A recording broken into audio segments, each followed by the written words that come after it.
I want to begin in a place most people do not like to begin. I want to begin with the humiliation. The market pulls back, your screen turns red, and the first feeling that rises in your chest is not curiosity. It is embarrassment. You tell yourself you are a long-term investor. But what you really discover in those moments is whether you are investing with a plan or merely participating in a mood. A falling market does not invent your weaknesses, it reveals them.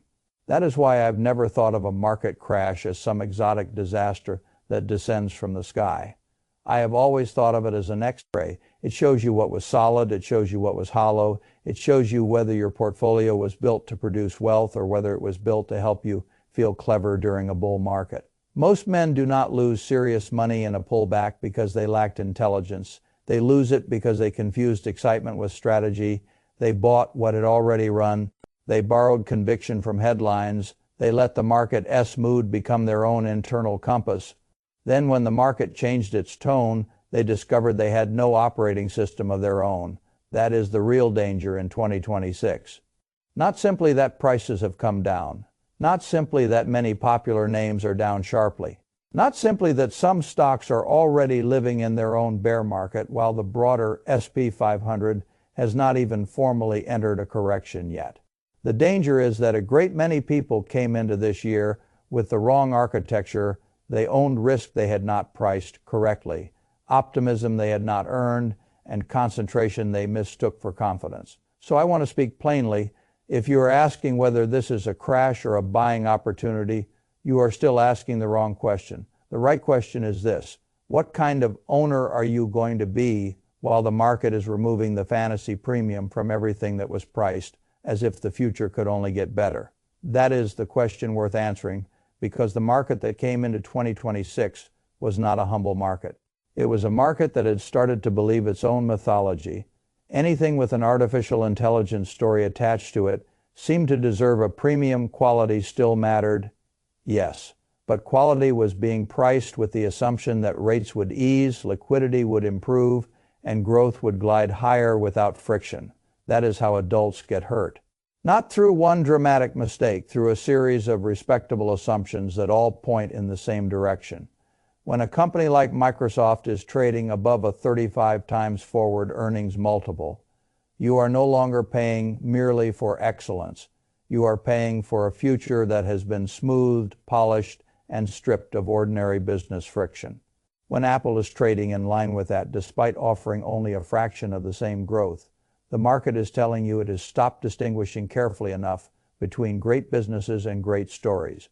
When the S&P 500 is sitting in the mid-20s on a forward multiple, even though its longer habit over the last decade has lived closer to 18, you are looking at a market that has asked valuation to carry too much emotional weight. That kind of setup can survive for a while. It just cannot survive forever. Then reality arrives the way reality usually does.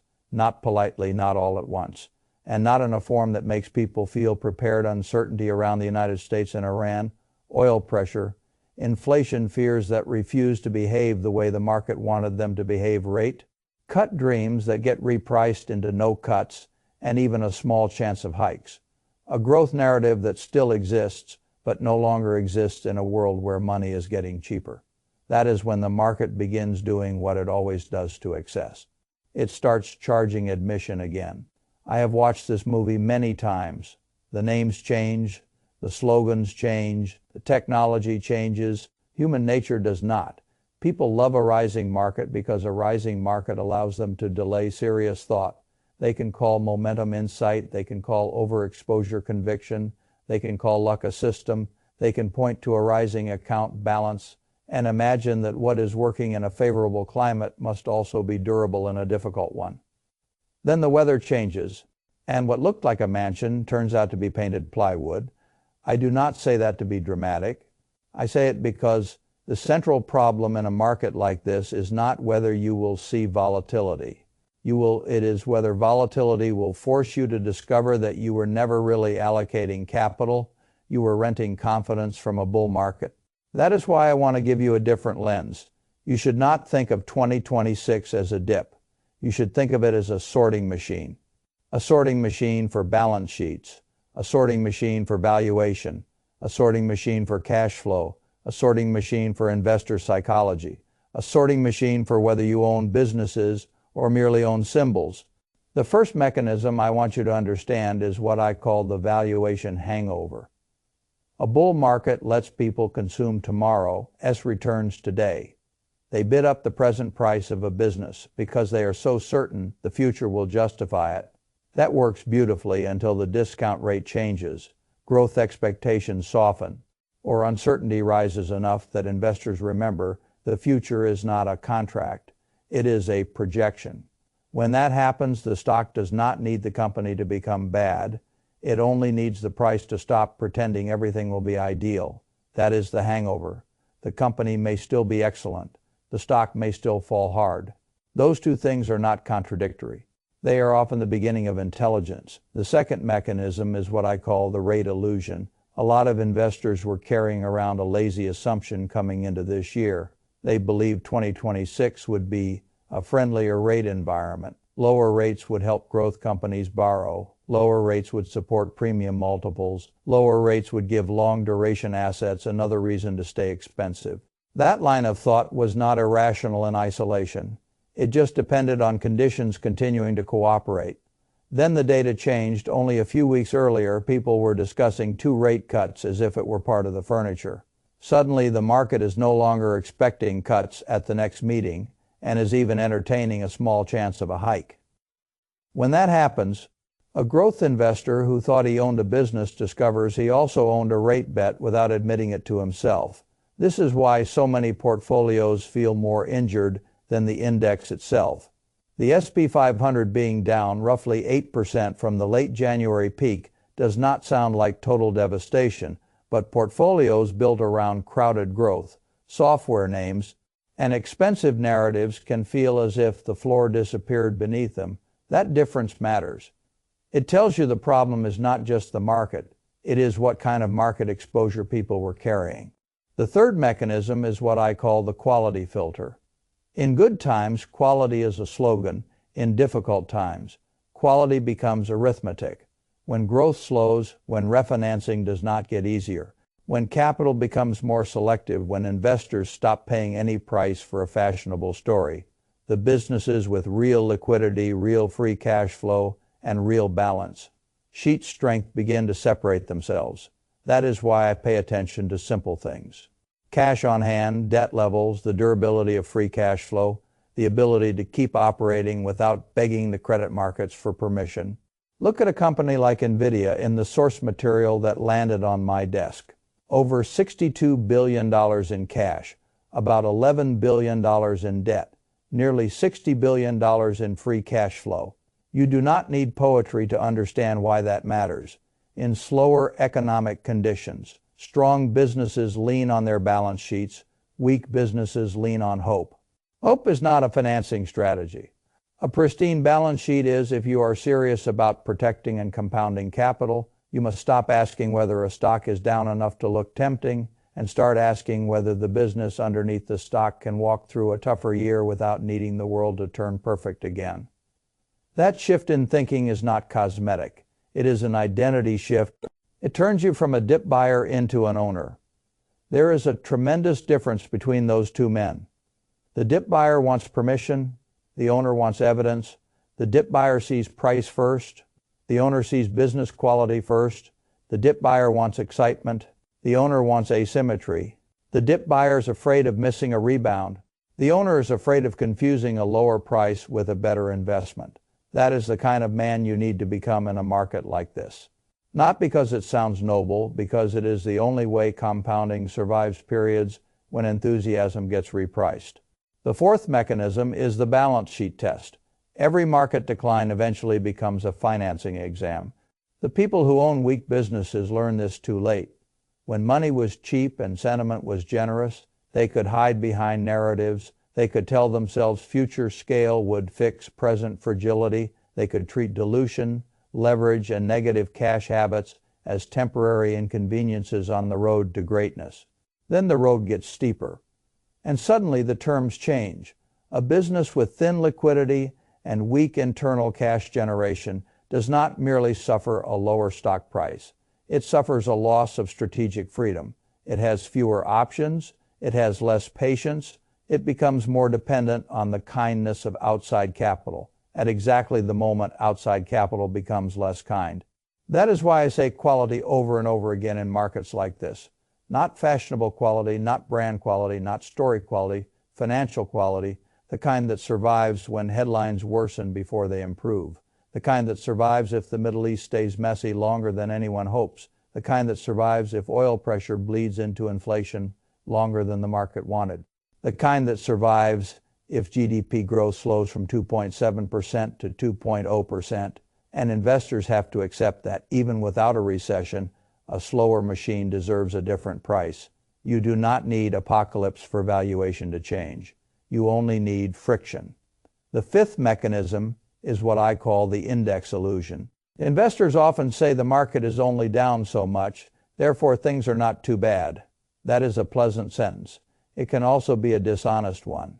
By the time a broad index acknowledges pain, many individual stocks have already lived through their private bear markets. The index can still look orderly while entire pockets of the market are being punished for earlier excess. That is what makes a period like this dangerous. It allows the casual observer to underestimate the severity beneath the surface, while allowing the reckless investor to overestimate how much safer his own portfolio really is. Some of the strongest companies have already retraced meaningfully. Some household favorites have seen enough damage to create legitimate discussion. That does not mean you buy everything. It means you stop speaking in lazy generalities. You stop saying the market is down. You start asking which businesses have merely become cheaper and which businesses are being exposed as weak structures that were carried too high by mood. That is where money is made, not in broad emotion, in specific distinction. Now let me tell you where I think most people go wrong at this stage. They make one of two errors. The first error is panic. They see 5 straight closes below the 200-day moving average. Hear fear build, watch support levels get discussed, and decide the highest form of intelligence is retreat. They want relief more than they want results. So they sell into weakness, not because the businesses they own have deteriorated, but because their own internal weather has deteriorated. The second error is blind bravery. They call every decline a gift before they have studied what kind of gift it is. They think buying the dip is always wise because they were taught that markets recover. What they forget is that even if markets recover, individual prices still matter. Great businesses bought at foolish valuations can spend years doing nothing but giving back excess. Neither panic nor swagger is a system. Both are emotions wearing costumes. So here is the operating system I would use if I were speaking to you across a table right now. I call it the crash protocol. The first part of the protocol is to audit exposure without ego. Open the portfolio as if it belongs to a stranger. Do not defend it. Do not explain it. Inspect it. How much of it is concentrated in one narrative? How much depends on lower rates? How much depends on continued multiple expansion? How much is truly diversified? How much is just the illusion of diversification because you own 6 securities that are all expressions of the same economic bet? This is the cold beginning, not because coldness is glamorous, because clarity requires distance. The second part of the protocol is to separate quality from price action. A stock being down is not information by itself. What has changed in the business? Has the balance sheet weakened? Has the free cash flow profile changed? Has the competitive position deteriorated? Has management lost credibility? Or has the market simply stopped paying fantasy premiums for good assets? Those are very different situations. If the business changed for the worse, you respond one way. If the price merely changed because the market's appetite changed, you respond another. The third part of the protocol is to build a cash wedge. Not because cash is an ideology, because optionality is a weapon. A man who has some cash while others are trapped in emotion can behave differently. He can nibble where value is appearing. He can wait where value is not yet sufficient. He can avoid being forced into reckless commitment or emotional liquidation. Cash is not laziness in a repricing market. Cash is dry powder and judgment space. The source material asks whether to buy the dip or build cash. A serious allocator knows those are not always opposite choices. Sometimes you do both. You build selective exposure while preserving enough cash to remain dangerous if prices continue falling. That is discipline. That is not indecision. The fourth part of the protocol is the position ladder. You do not need to be heroic in one day. If you find a high-quality business at a valuation that is finally becoming reasonable, you do not need to back the truck up because your emotions are excited. You can nibble, then nibble again. Then again, if price improves and the thesis remains intact, a falling market punishes urgency. It rewards patience with structure. That is why I prefer staged commitments in uncertain tape. Not because I enjoy half measures, because in markets like this, time itself can become a valuation tool. Let the market reveal more of its hand before you empty yours. The fifth part of the protocol is the foundation rule. A portfolio with no foundation gets smoked in periods like this. That line from the source is exactly right. If a man built a portfolio with no ballast, no diversification, no income, producing anchors, and no sober understanding of his own risk profile, then a repricing market will not merely challenge him, it will humiliate him. There's nothing wrong with wanting growth. There's something dangerous about wanting growth without structure. That is why exchange-traded funds can matter in this environment. A dividend-oriented basket can provide ballast. A large-cap fund can provide exposure to leading franchises without pretending you can choose every winner perfectly. A broad momentum sleeve can have a role if you understand what it is doing and why, not because a symbol made you feel modern. The tool is not the secret, the design is. That is how adults invest. Not by collecting tickers like trophies, by assigning roles inside a portfolio that has a logic strong enough to survive emotional weather. Let me say something else that needs saying. A lot of people came into 2026 believing they were diversified because they owned several magnificent names. But concentration in the same style, the same factor, and the same macro dependency is not diversification. It is repetition with better marketing. Owning many expensive growth names that all need lower rates, forgiving valuations, and continued narrative enthusiasm is not variety. It is one trade wearing several suits. Once you see that, you stop being impressed by surface complexity. You start asking one question: what happens to this entire structure if the market stays harder for longer than the consensus expected? That is a grown man-esque question. And if the answer is, I am fine, because the businesses are strong, the balance sheets are real, the cash generation is robust, and my sizing is sane, then you can live through volatility. If the answer is, I need the Fed to bail me out, I need multiples to bounce, and I need fear to disappear quickly, then you are not investing, you are pleading with the environment. Now let us talk about what kind of opportunities actually deserve attention. I am not interested in a company simply because its stock went down. I am interested when quality and price begin moving back toward each other. That can happen in mega cap names after a period of mania. It can happen in healthcare if the market is neglecting stable cash, generating businesses. It can happen in a company like Netflix if the market has dragged it down 30% from prior highs, while the major overhangs behind the business have already changed. It can happen in areas where the crowd was bored, not just where the crowd became afraid. But I would rather miss the first 10% of a rebound than spend years explaining to myself why I bought weak merchandise, merely because it had a sale tag attached. That is one of the biggest lessons age teaches if you listen. Cheaper is not always cheap. Lower is not always value. Falling is not always opportunity. Sometimes falling is information. You must learn the difference. That is why a market like this is so educational. It forces you to stop using slogans. You cannot say quality and mean fame. You cannot say long term and mean you hope the price comes back. You cannot say conviction if what you really mean is that you do not want to admit you paid too much. A difficult market strips language of its vanity. Good. It should. If I were building from here, I would think in terms of a blueprint rather than a hot take. A strong blueprint has 4 chambers. The first chamber is resilience, cash-rich businesses, low debt, durable free cash flow, essential products, or entrenched platforms. The second chamber is valuation discipline. Not because I expect to buy everything at absurdly low multiples, but because paying less for the same stream of quality is how future returns are improved without needing heroics. The third chamber is portfolio balance. Some growth, some ballast, some broad exposure. No single narrative allowed to dominate the future of the whole machine. The fourth chamber is emotional governance. You decide in advance how you will act if the market falls further. You decide what qualifies a stock for a first buy, a second buy, and a stop. You decide what cash level keeps you calm enough to think. You decide how much pain you can tolerate without becoming stupid. Most people only think about businesses. The real professionals also think about themselves. They know their own temperament is part of the portfolio. Now I want to address the fear underneath all this. The fear is not just that the market might go lower. The fear is that if you do not buy now, you will miss the rebound.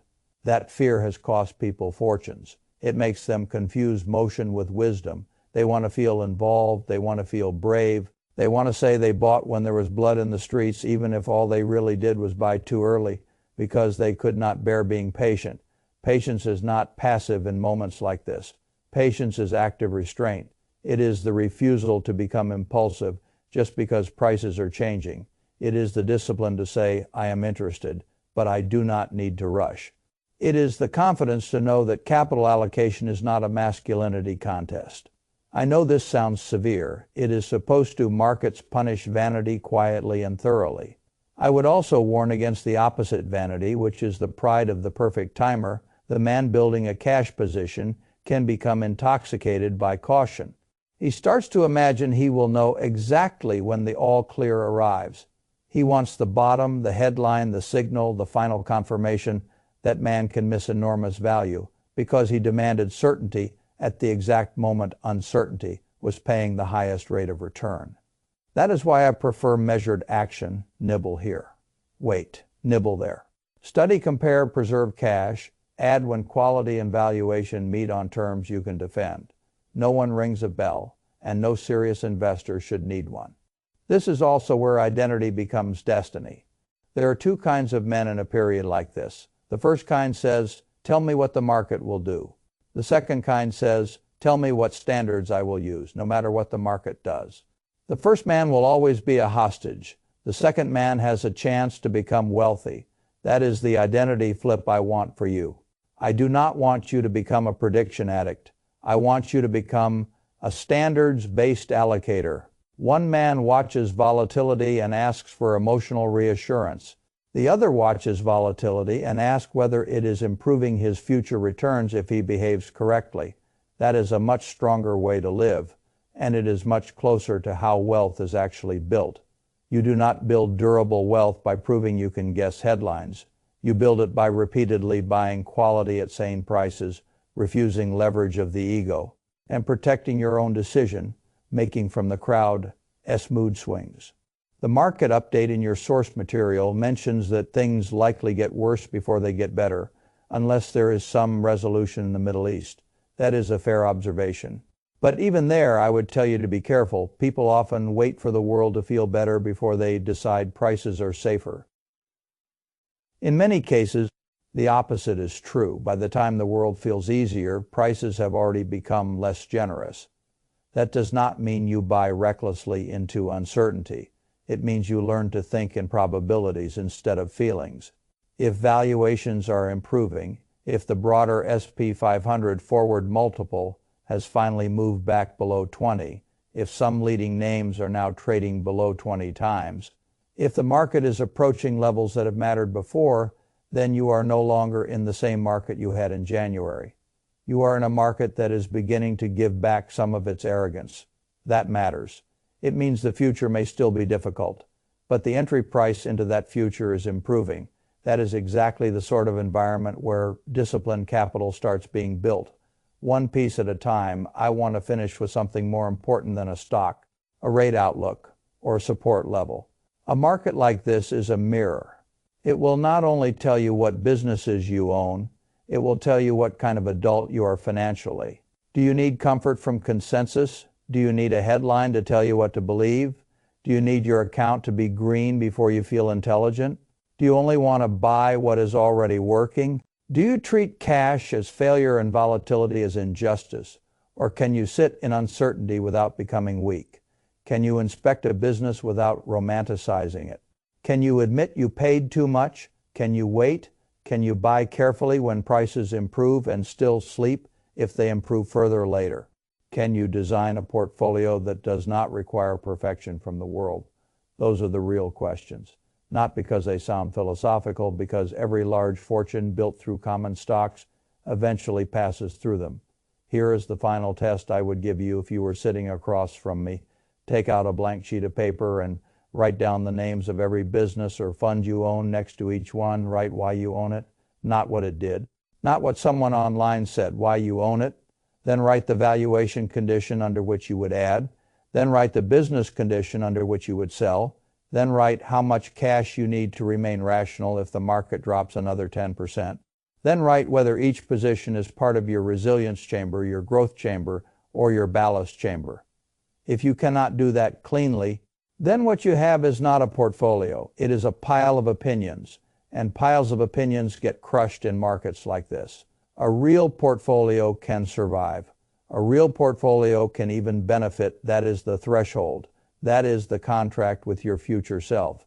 Not that you will predict the next move, not that you will buy the exact bottom, not that you will never feel fear. Only this, that you will behave with a standard strong enough to keep compounding alive while weaker men are busy auditioning for panic or bravado. If you can do that, this market does not need to destroy you. It can refine you, and if it refines you, the next decade can pay you for the discipline this year forced you to learn.